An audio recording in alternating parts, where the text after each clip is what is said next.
present time. That's right. Yeah. Exactly. Yeah. Now, what about your retreat?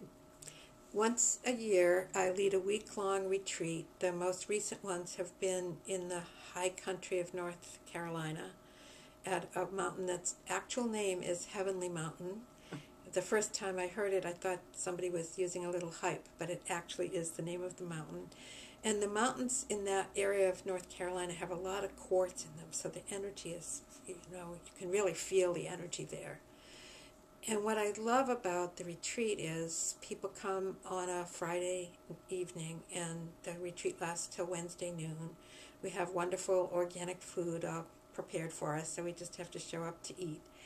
And I teach a number of the methods that I've mentioned, but the focus is not on learning modalities, though people come away knowing modalities.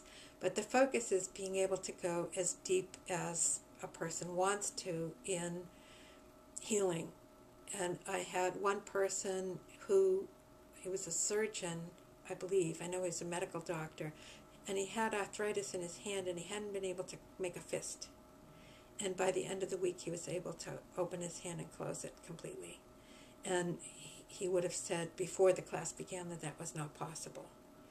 So a lot of what we focus on is doing what we've thought was impossible, which has a lot, the mind is so strong in determining what we can and can't do. And one of the modalities that I have learned, which I hadn't mentioned up till now, is matrix energetics. And that was developed by Richard Bartlett, who's a chiropractor and naturopath.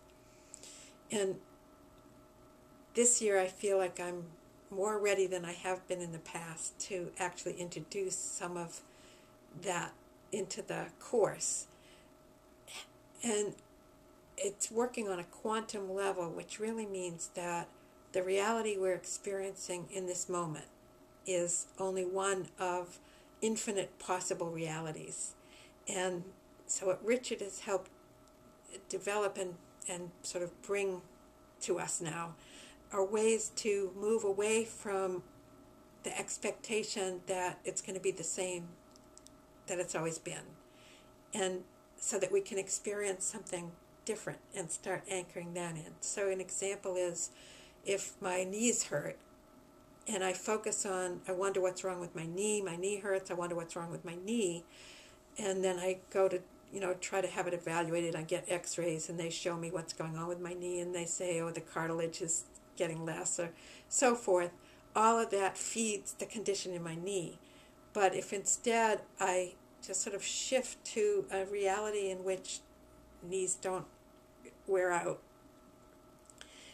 then that makes room for my body to access, in ways we don't even know, we can't explain, its capacity to heal, which I believe is infinite.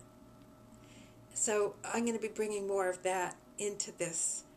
But it's not just healing on the physical level. In fact, Richard calls that a consciousness technology, not a healing modality.